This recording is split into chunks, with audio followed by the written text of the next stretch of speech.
বন্ধুরা, চলে আসলাম নতুন আরেকটা ভিডিও নিয়ে। আজকে আমি এক্সপ্লেনেশন করব আয়ান মানাই 4 এর দ্বিতীয় পার্ট। যারা প্রথম পার্ট এখনো দেখেননি, আই বাটনে ক্লিক করে অথবা ডেসক্রিপশনের লিংক দেওয়া থাকবে। প্রথম পর্বে আমরা দেখেছিলাম সারবানা নামের এক উকিলের বোন সেলভি আত্মহত্যা করেছিল, আর সেই আত্মহত্যার রহস্য উদ্ঘাটন করতে গিয়ে বেরিয়ে আসি একের পর এক রহস্য। তো বেশি কথা না বাড়িয়ে শুরু করা যাক আজকের এই দুর্দান্ত এক্সপ্লেনেশন। ঠিক তখনই গাছের একটা ডাল ভেঙে উপর থেকে সারভানানের উপর পড়তে গেলে সারভানান তাড়াতাড়ি সরে যায়। এদিকে রবি গাড়িতে একাই বসে আছে, গাড়ি স্টার্ট দেওয়ার নানা রকম চেষ্টা করছে, কিন্তু কোনো লাভ হচ্ছে না। রবি হঠাৎই খেয়াল করে তার গাড়ির চারপাশে ধোঁয়ায় ভরে গেছে। রবি তাড়াতাড়ি চারপাশের গাড়ি গ্লাস আটকে দেয়, কিন্তু বাইরের সব গ্লাস ঘোলা হয়ে যাওয়ায় বাইরে কিছুই দেখতে পাচ্ছিল না। তাই রবি ওয়েফার দিয়ে সামনের গ্লাস পরিষ্কার করা মাত্রই সেলভিকে তার দিকে ভয়ানক দৃষ্টিতে তাকাতে দেখে ভয়ে কেঁপে ওঠে। রবি তাড়াতাড়ি তার ক্যামেরা অন করে ভিডিও করতে যায়, কিন্তু সেলভি ততক্ষণে গায়েব হয়ে যায়। হঠাৎ এই গাড়ির ব্যাক সিটের দিকে তাকিয়ে দেখে সেলভি তার পিছনেই বসা। রবি ভয়ে গাড়ি থেকে নামতে গেলে সেলভির আত্মা তাকে টেনে ধরে। রবি ভয়ে চিৎকার করতে থাকে। গভীর বনে রবির চিৎকার শুনে সারভানান জলদি গাড়ির কাছে ফিরে এসে দেখে রবির গাড়ি সেখানে নেই।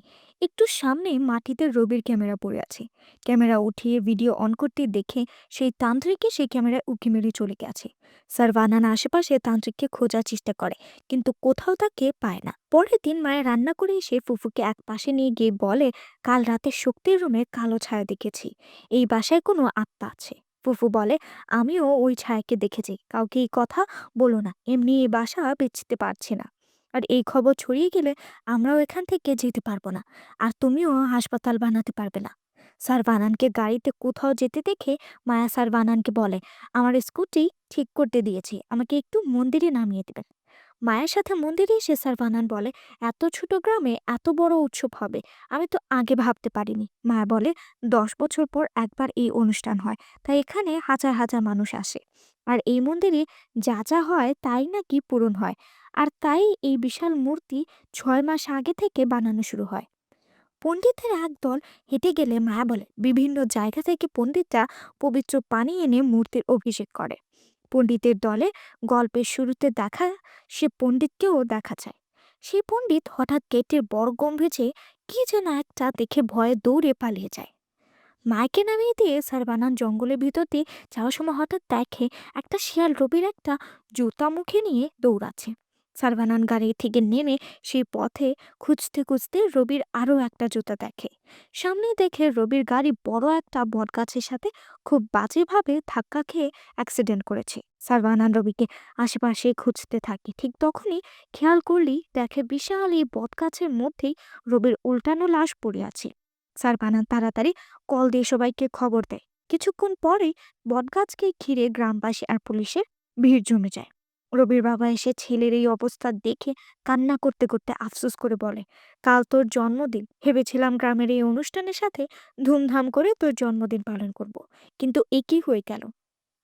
ইন্সপেক্টর স্যার বানানকে বলে, এক কথা তোকে কতবার বলতে হবে, গতকাল শেষবার রবিকে তোর সাথেই দেখা গেছে।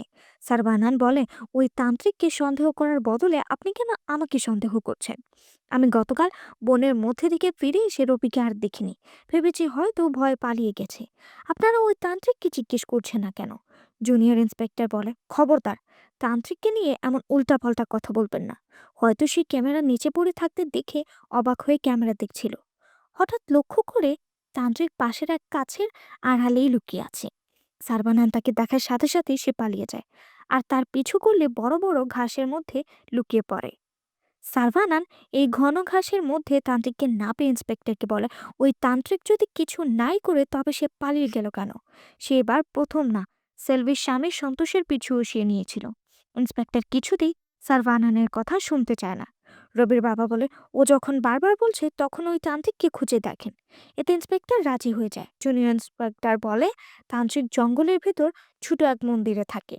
ইন্সপেক্টর, জুনিয়র, সারভানান আর এক কনস্টেবল তান্ত্রিককে খুঁজতে বেরিয়ে পড়ে বনের বেশ গভীরে একটা ঝর্ণা, তার সামনে ভাঙাচোরা এক মন্দির। মন্দিরের ভেতরে কঙ্কালের মূর্তি আর আজব সব মূর্তি। লাল সিঁদুর দেখে জুনিয়র অনেক ভয় পেয়ে যায়। সারবানান সিঁদুরের থালার মধ্যে কিছু একটা দেখেই সিঁদুর সরাতেই দেখে সিঁদুরের মধ্যে 3টা ছবি লুকানো।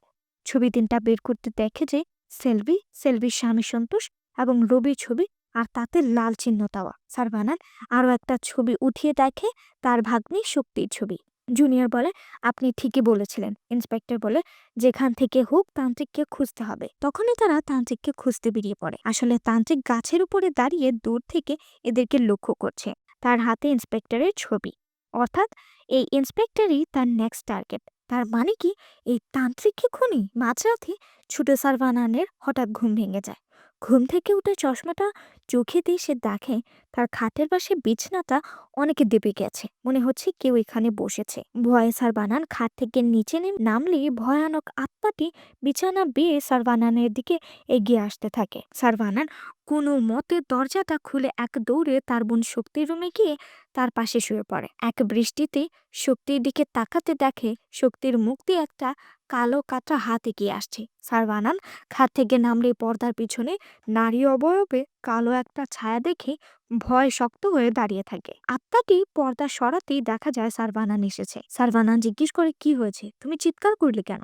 কিন্তু ছোট সারবানান কিছু না বলে ভয়ে দৌড় দিয়ে সেখান থেকে চলে যায়। যাবার সময় টেবিলে ধাক্কা লাগে বেশ কিছু বই পড়ে যায়। সারবানান সেগুলো উঠিয়ে রাখতে গেলে সেলভির ফ্যামিলির ফটো অ্যালবাম দেখে খুশি হয়ে পাতা উল্টে দেখতে থাকে। হঠাৎই খেয়াল করে শক্তির জন্মদিনের ছবির উপরে লেখা 15 জুন 2022। সারবানানের হঠাৎ মনে পড়ে রবির বাবা বলেছিল 15 তারিখে রবির জন্মদিন। কিন্তু একটা আন্দাজ করে সারবানা দ্রুত রেজিস্ট্রি অফিসে এসে সবার আড়ালে তালা ভেঙে ভিতরে ঢুকে জুনের ফাইল ঘাটতে শুরু করে। প্রত্যেক ফাইলের 15 তারিখে তথ্য দেখলে দেখা যায় তার ভাগ্নির শক্তি 2013 এর 15 জুন, রবি 2023 এর 15 জুন আর ইন্সপেক্টর 1993 এর 15 জুন জন্মগ্রহণ করেছে।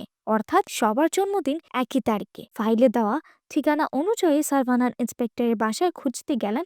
জুনিয়র এসে বলে, এটা স্যারের পৈতৃক বাসা, সে অনেক আগে কোয়ার্টারে শিফট হয়ে গেছে। আর রবি শরীরে লাল তিল পাওয়া গেছে, যা আপনাকে বলতেই ভুলে গিয়েছিলাম। সারবানান ভালো করে খেয়াল করে দেখে সেদিন থানায় অত ইন্সপেক্টরের গায়ে লাল তিল দেখেছিলাম। সারবানান তাড়াতাড়ি মায়াকে ফোন করে চেক করতে বলে যে শক্তির গায়ে কোনো লাল তিল আছে কিনা। মায়া শক্তিকে চেক করতে থাকে। সারবানান আসলেই মায়া দেখায় শক্তির কাঁধে লাল তিল আছে। সারবানান শক্তির রুম চেঞ্জ করতে বলে। ইন্সপেক্টর আর রবি শরীরেও এমন তিল আছে, আর তাদের জন্মদিনও একই দিনে। গ্রামের 10 বছর অন্তর যে উৎসব হয়, এই 3জন সেই উৎসবের দিনে জন্মগ্রহণ করেছে। গত উৎসবে শক্তির জন্ম হয়, তবে সে এখন কোমায়। তার 10 বছর আগে জন্ম নেওয়া রবি মারা গেছে। তার 10 বছর আগে জন্ম নেওয়া ইন্সপেক্টর এখন শুধু বাকি আছে। জানি না সত্যি কিনা, তবে মন বলছে আজ কিছু একটা হবে। ইন্সপেক্টরকে কল করছি, কিন্তু সে কল রিসিভ করছে না। যত তাড়াতাড়ি সম্ভব তাকে জানাতে হবে। ইন্সপেক্টর তখন মন্দিরের ভিড়ের মাঝে গ্যাঞ্জাম মেটাতে ব্যস্ত। সারবানান মায়াকে বলে, তুমি শক্তির খেয়াল রেখো, আর কেউ যেন জানতে না পারে শক্তি কোন রুমে আছে। বলেই সারবানান বেরিয়ে যায়। এদিকে কনস্টেবল ইন্সপেক্টরকে থানায় যেতে বলে। এই কথা তান্ত্রিক আড়াল থেকে শুনে নেয়। এদিকে সেই তান্ত্রিক মায়াদের বাসায় এসে চিল্লাপাল্লা শুরু করে দেয়। মায়া এবং ফুফু বেরিয়ে এলে পণ্ডিত কান্না করতে করতে বলে, আমাকে সাহায্য করুন, আমার মেয়েকে খুঁজে পাচ্ছি না। একজন বলেছে 500 কুমারীর মেয়েকে সুপারি দিলে নাকি খুঁজে পাবো। 4 জনকে দিয়েছি, আপনিও নেন।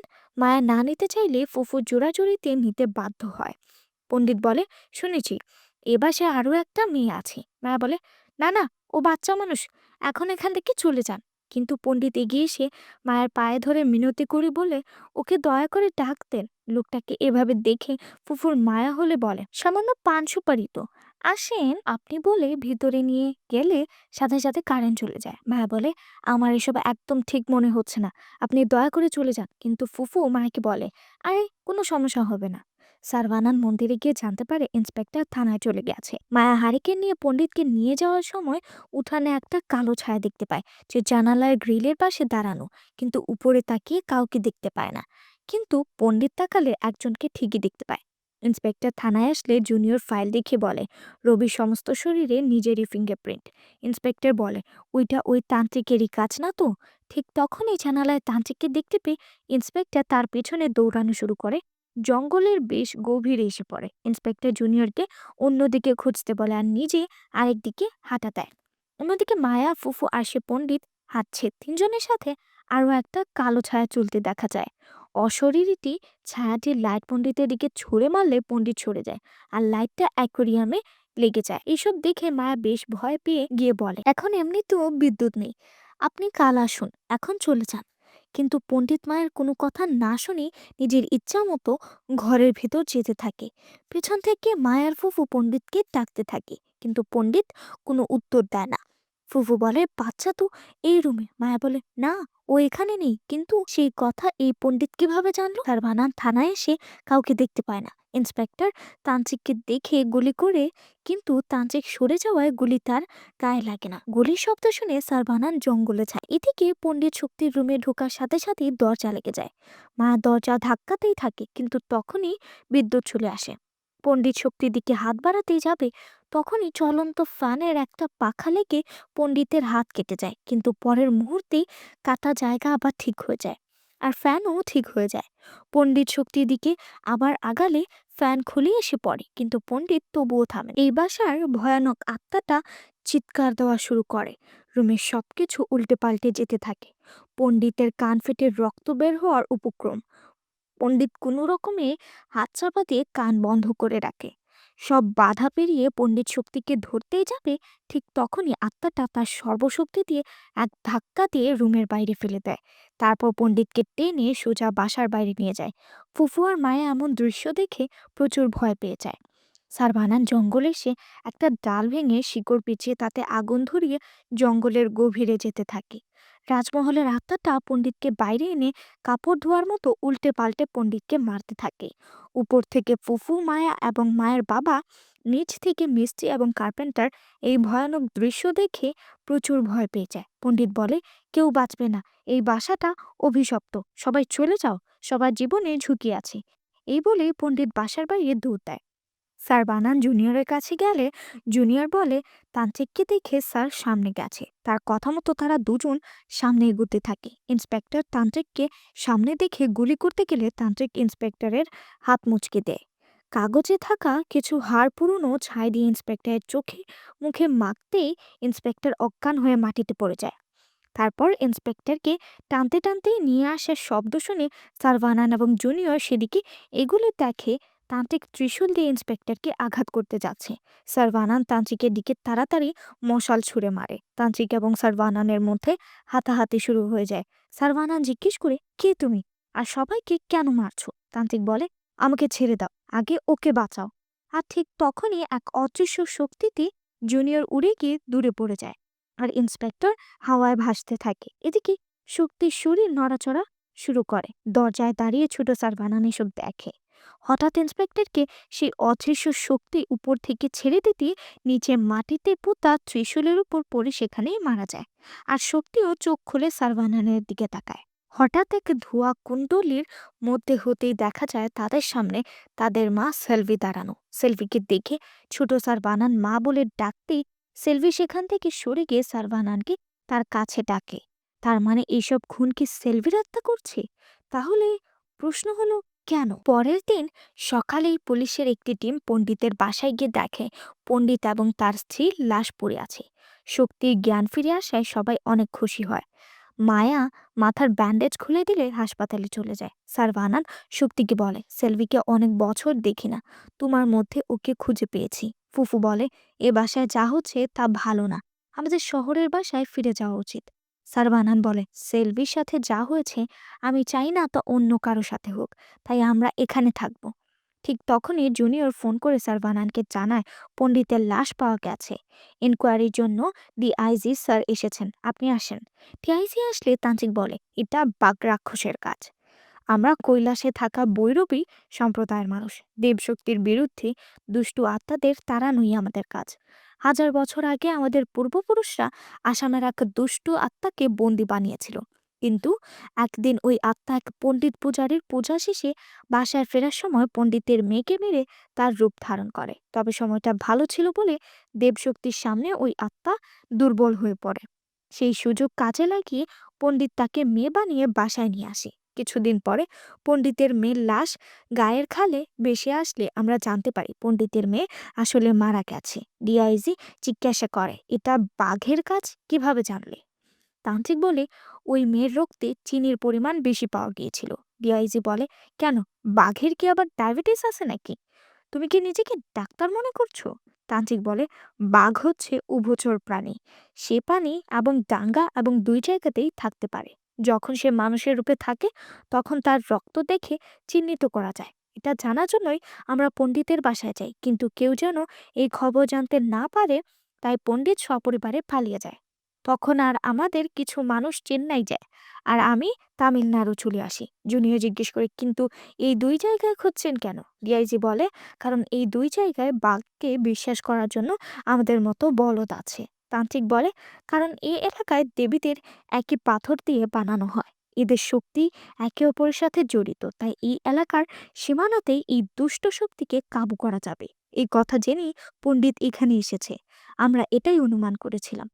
আর ঠিক তখনই এমন এক ঘটনা ঘটে যার সম্পর্কে কারো ধারণাই ছিল না। বাঘ একদিন মন্দিরের সামনে রাস্তা দিয়ে হাঁটছিল।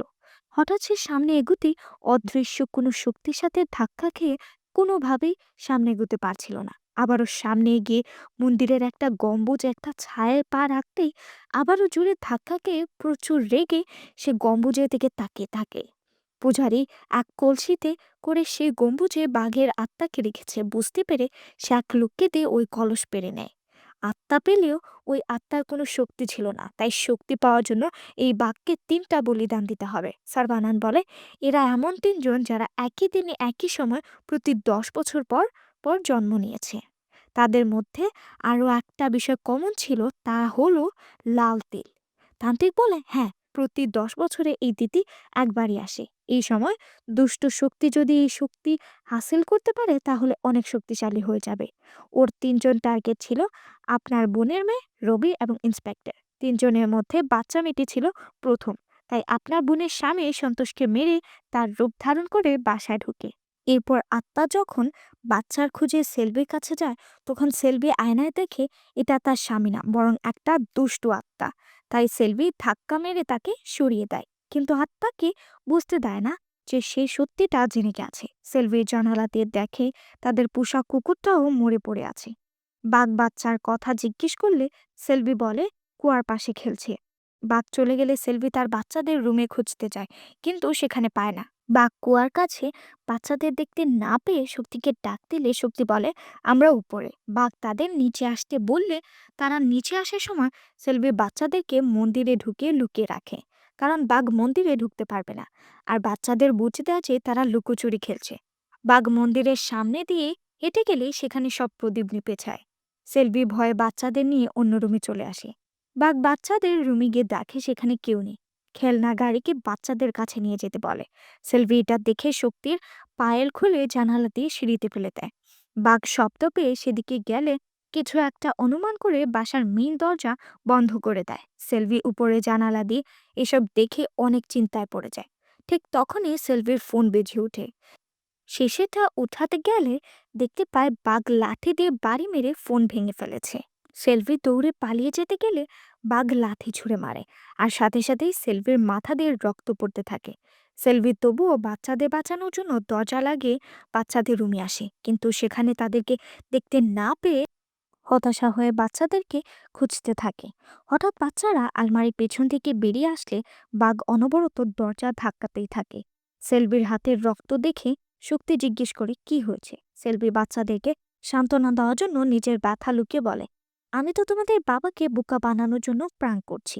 এদিকে বাঘ প্রচুর রাগে দরজা ভেঙে ফেললে শক্তি জিজ্ঞেস করে, বাবা ঠিক আছে তো? সেলভি বলে, তোমরা আমার টিমে, খবরদার বাবা যেন ঠিক না পায়। এই বলে ব্যালকনির দরজা লাগিয়ে কোনো রকমে বাচ্চাদেরকে কাঁধে নিয়ে কষ্ট করে নিজে অসহ্য ব্যথা সহ্য করে তাদেরকে নিচে নামায়। ঠিক তখনই বাঘের রাগে দরজা ভেঙে ফেলে উপরে বাবার গলা শুনে বাচ্চারা পালানোর জন্য দৌড়ে চলে গেলে সেলভি নিচে নামতেই যাবেই ঠিক তখনই বাঘ এসে সেলভির হাত ধরে বলে বাচ্চাদেরকে ডাকতে। সেলভি না বলি বাঘ সেলভির আঙ্গুল মুচকে দেয়। সেলভির পাশে থাকা ঝুলন্ত বালতি দিয়ে বাঘকে বাড়ি মারলে সে সেলভিকে ছেড়ে দেয়। সেলভির সাথে সাথে নিচে পড়ে যায়। উপরে তাকিয়ে বাঘকে দেখতে না পেয়ে বাচ্চাদেরকে নিয়ে গাড়িতে যেতে গেলে দেখ গাড়িতে চাবি নেই। বন্ধুরা, আজকের দ্বিতীয় পার্ট এখানেই শেষ করতে হচ্ছে। আগামী পর্বে এই মুভিটা সম্পূর্ণ টুইস্ট রিভিল হয়ে যাবে। আগামী পর্ব দেখতে আমাদের সাথেই থাকুন। আর এই পর্ব আপনাদের কেমন লাগলো কমেন্ট করে জানাতে ভুলবেন না। লাইক এবং সাবস্ক্রাইব আবদার করে রাখলাম। তো বন্ধুরা, আজকে এই পর্যন্ত। পরবর্তীতে দেখা হবে আমাদের নতুন আরেকটি ভিডিও নিয়ে। সে পর্যন্ত ভালো থাকবেন, সুস্থ থাকবেন।